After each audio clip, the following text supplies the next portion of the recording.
लोगों को ऐसा लगता है कि एंग्जायटी चल रही है तो चलो जाके 2 गोलियाँ ले लेते हैं ताकि रात को चैन से सो पाऊँ, सिम्पटम्स चली जाए, जितने भी बॉडीली सेंसेशंस आती है, थोड़ा शांति से काम पे, लाइफ पे ध्यान दे सकूँ। या फिर अगर थोड़ा बहुत समझदार हो तो चले जाते हैं थेरेपिस्ट के पास, which is a good thing, जहाँ पे दे सिट एंड डिस्कवर कि यहाँ पे मैलएडप्टिव थॉट पैटर्न्स क्या है। कि चलो भैया आपकी थॉट स्ट्रक्चर की सर्जरी करते हैं, कि कब से ये सारी चीज़ें शुरू हुई है, इसके साथ क्या एसोसिएटेड थॉट्स है, क्या ये एग्ज़ाम के पहले या फिर एग्ज़ाम के बाद शुरू हुई? टू डिस्कवर कि आपकी एंग्जायटी कौन से थॉट के साथ कनेक्टेड है एंड उस चीज़ को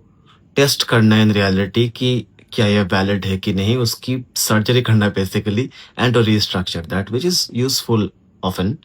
बट ऐसा नहीं होता है कि कई बार हमको मालूम होती है कि हाँ, इस पॉइंट से स्टार्ट हुई है and you have done the surgery quite a few time, you might have even gone to therapist, but वो चीज़ जाती नहीं है।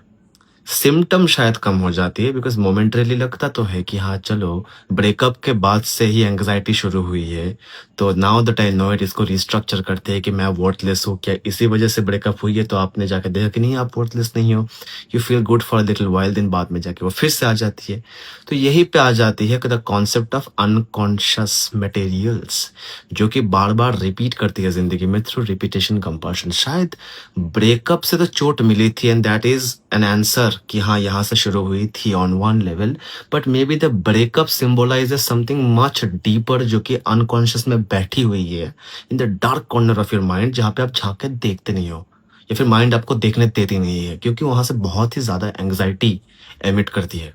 बट अगर चीज़ें इतनी ज़्यादा डीप सीटेड लेवल पे बैठी हुई है and you are not dealing with those latent material, तो वो बार बार रीसर्फेस करेगी, क्योंकि उसकी नेचर ही कुछ वैसी है। एंग्जाइटी भी एक तरह की नहीं होती है, जैसे कि आपकी होगी सेपरेशन एंग्जाइटी, जो कि बहुत ही नेसेंट स्टेज ऑफ लाइफ से स्टार्ट होती है। सेपरेशन इंडिविजुएशन फेज के आसपास उसी दौरान ये स्टार्ट होती है, अगर वहाँ पे कुछ प्रॉब्लम हो जाती है तो, and it keeps manifesting in your relationships over and over again. It can be annihilation anxiety या फिर एनहाइलेशन एंग्जाइटी, जहाँ पे देर इज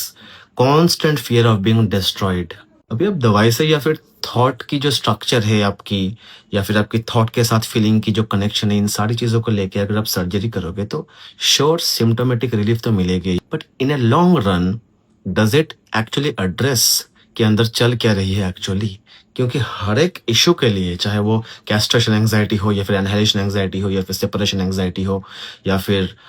पर्सिक्यूटरी एंग्जाइटी, तो इन सारी चीज़ों के लिए डिफरेंट ट्रैजेक्टरी फॉर ट्रीटमेंट चाहिए होता है, ना कि सिर्फ एक ही सिम्टम रिडक्शन के लिए चलो बैठते हैं, सर्जरी करते हैं, कुछ एक्सरसाइजेस देते हैं, कुछ